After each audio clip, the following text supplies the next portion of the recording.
Today is a big day in terms of making changes to the van. One of the things that is a challenge with this van is how small it is compared to my other van. My old Sprinter was a 158 wheelbase, and with the newer Sprinters you have the two options between a 144 and a 170. I didn't want to go any longer than my old Sprinter, so I went for the 144, which means I've got a lot less space to try to fit in everything that I want. So today is going to be a first step towards making the most out of that space.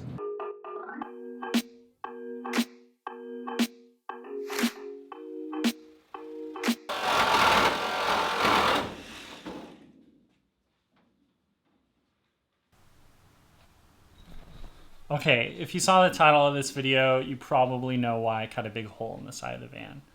But let me explain anyways. To make the most out of the living space in the van, I decided to put the bed in sideways instead of lengthwise. Unfortunately, if you're taller than about 5'10", it's really uncomfortable to sleep sideways in the van. Fortunately, there's this company here in the Northwest that makes these bump outs or flares. The company's name is Flarespace, and a pair of flares costs around $1,600. The flares increase the width from about 70 inches to 79 inches. Flarespace recommends that you get a professional to install the flares, but of course, I like to do all this stuff myself. So let's get back to that.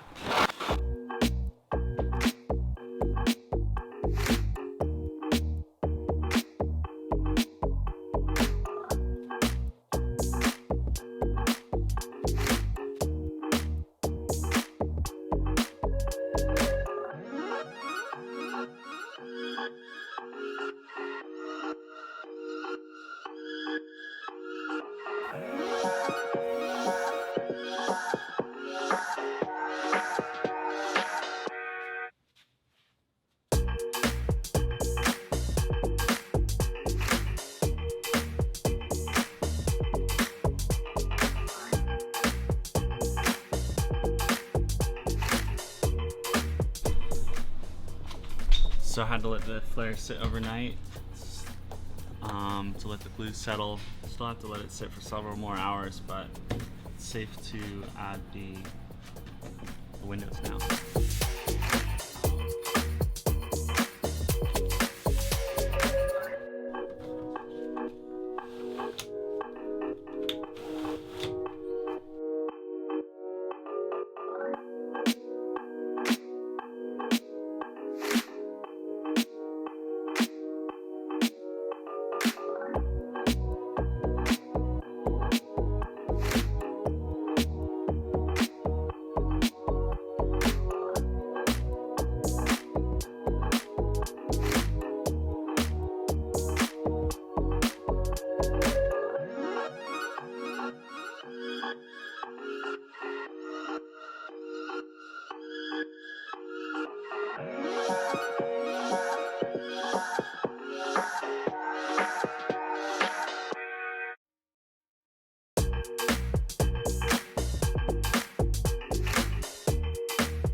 Okay, so now I want to give you some insight with my choices when it came to the Flarespace Flares. First, for my size van, they make a regular flare and an extended flare. The regular flare sticks out about 2 inches and the extended flare sticks out about 4. And on the passenger side, the regular flare needs to leave enough room for the sliding door to come all the way back. Like I said, they cost about $1,600, but I saved $150 by picking it up at will call. I also ordered a window from Tern Overland, one of the Arctic Tern awning style windows. The nice thing is Flarespace does a special cutout in their flare for this window.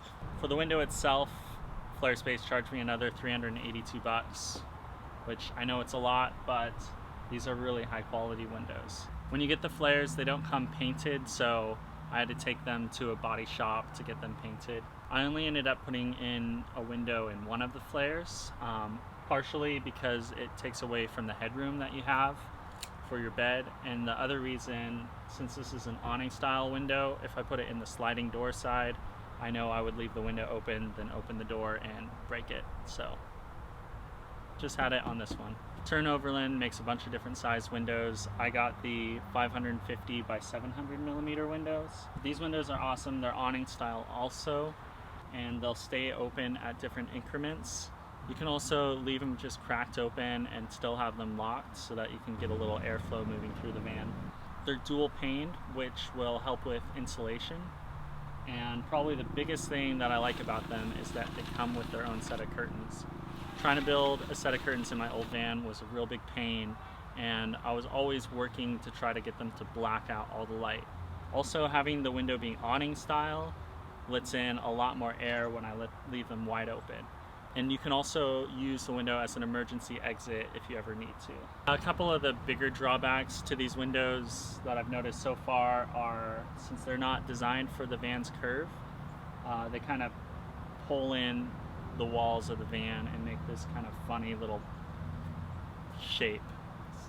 You don't really notice it unless you see it in certain lights, and it's honestly not something that I'm bothered by.